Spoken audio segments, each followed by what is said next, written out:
Hello students, मैं doctor Priyanka Sharma राजकीय महाविद्यालय लक्ष्मणगढ़ अलवर से गृह विज्ञान की बीए पार्ट 2 की सभी छात्राएं। हम इस समय पढ़ रहे हैं पेपर 2 वस्त्र विज्ञान।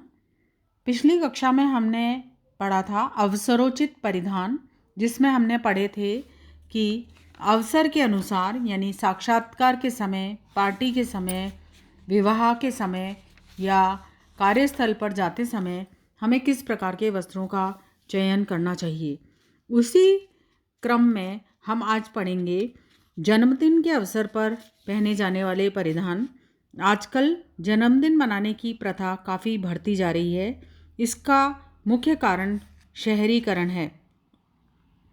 गांव में एक दूसरे को सभी अच्छी तरह से जानते हैं, एक दूसरे से जब चाहे तब अनौपचारिक तरीके से मिलते जुलते हैं, इसलिए वहाँ पे जन्मदिन मनाने की इतनी आवश्यकता नहीं पड़ती।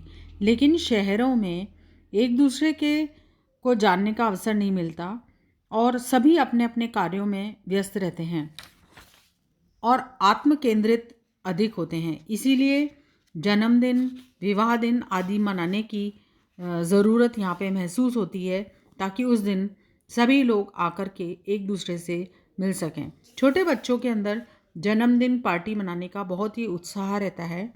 वो कई दिनों पहले से ही इसके बारे में उत्साहित रहता है। जन्मदिन के परिधान का चयन करते समय वस्त्र के रंग, नमूने, वस्त्र के प्रकार, रचना, फैशन आदि सभी का ध्यान रखना चाहिए। वस्त्र खरीदते समय जिस भी बच्चे का जन्मदिन है उसकी पसंद का ध्यान रखते हुए रंग बिरंगे आकर्षक नमूने वाले खूबसूरत वस्त्र खरीदने चाहिए। परिधान बच्चों की पसंद के होने चाहिए, ऐसे हों जो कि मौसम के भी अनुसार हों, थोड़े से बड़े हों क्योंकि बच्चे बढ़ती हुई उम्र के होते हैं और उनके कपड़े बहुत ही जल्दी छोटे हो जाते हैं। ये ध्यान रहे कि परिधान की सिलाई बहुत मज़बूत हो और जो भी बटन लगे हैं वो भी कसकर लगाए गए हों, क्योंकि छोटे बच्चों के वस्त्रों के अंदर सिलाई उधड़ने का डर रहता है। रंग पक्के हों। इसलिए बच्चों के लिए जब अपन बर्थडे के अनुसार कपड़े खरीदने जाते हैं तो वो खरीदते समय हमें इन बातों का ध्यान रखना चाहिए। विद्यालय में पहने जाने वाले परिधान। विद्यालय में ज़्यादातर यूनिफॉर्म होती है। यूनिफॉर्म बच्चों में एक तरह की समानता की भावना लाती है। ऐसा इसलिए किया जाता है कि बच्चे एक ही तरह के कपड़े पहनेंगे तो जो गरीब और अमीर बच्चे हैं उनमें अंतर नहीं रहेगा। क्योंकि यदि अमीर घराने के जो बच्चे हैं वो तो रोज़ नए नए कपड़े पहनकर आ जाएंगे, लेकिन जो गरीब घर के बच्चे हैं उनके पास इतने सारे कपड़े नहीं होंगे, तो उनके मन में किसी प्रकार की हीन भावना नहीं आए। इसीलिए स्कूल्स में हमेशा यूनिफॉर्म रखी जाती है, जिससे कि सभी बच्चों का सामान्य विकास हो और उनका सर्वांगीण विकास समुचित प्रकार से हो सके। विद्यालय की जो भी ड्रेस है वो साफ़ सुथरी प्रेस करी हुई होनी चाहिए। ज़्यादातर विद्यालयों में सफ़ेद शर्ट होती है और नेवी ब्लू पैंट या ग्रे पैंट होती है, या जो भी स्कूल की अपनी ड्रेस है वो एकदम साफ़ सुथरी होनी चाहिए। कपड़े खरीदते समय ध्यान रहे कि उसमें से किसी भी प्रकार का कोई रंग निकलता नहीं हो और उसकी सिलाई मजबूत हो।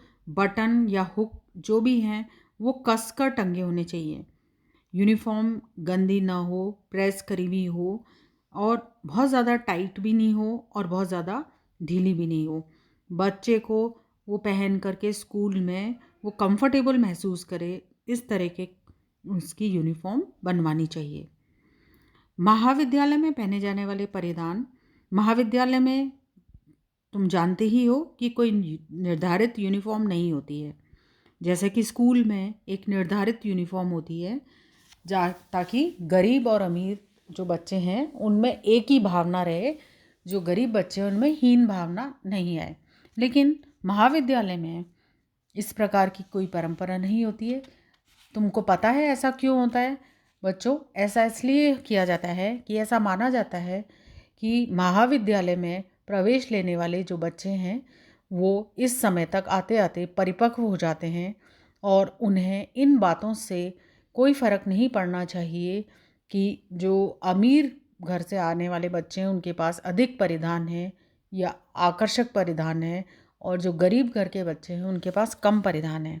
ऐसा माना जाता है कि इस उम्र तक आते आते बच्चे जो हैं इतने परिपक्व हो जाते हैं, इतने मैच्योर हो जाते हैं कि उन्हें इन चीज़ों से कोई फ़र्क नहीं पड़ना चाहिए। इसलिए महाविद्यालयों में यूनिफ़ॉर्म नहीं होती है, लेकिन फिर भी कुछ महाविद्यालय ऐसे हैं जहाँ पर अभी भी यूनिफ़ॉर्म होती है।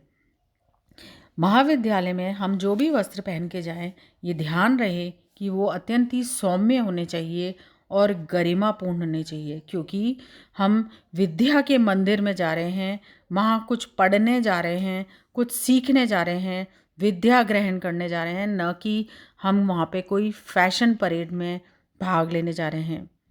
परिधान उत्तेजक नहीं होने चाहिए। आजकल के युवक युवतियाँ परंपरा से हट करके अटपटे, चमकदार और अनोखे वस्त्र धारण करने के लिए उत्साहित रहते हैं, लेकिन महाविद्यालय में इस प्रकार के कपड़ों को नहीं पहनना चाहिए, क्योंकि हम महाविद्यालय में जब हम जा रहे हैं तो हम वहाँ पढ़ने के लिए जा रहे हैं, विद्या ग्रहण करने जा रहे हैं। तो हमारा एक ही उद्देश्य होना चाहिए कि हमें सौम्य तरीके से, गरिमापूर्ण तरीके से कपड़े पहन के और अपनी विद्या ग्रहण करनी है। और वो महाविद्यालय जो कि सह शिक्षा के हैं, तो वहाँ तो और भी ज़्यादा सोच समझकर वस्त्र धारण करने चाहिए। विशेष रूप से लड़कियों को बहुत ही शालीन, शिष्ट और गरिमा में कपड़े पहनने चाहिए।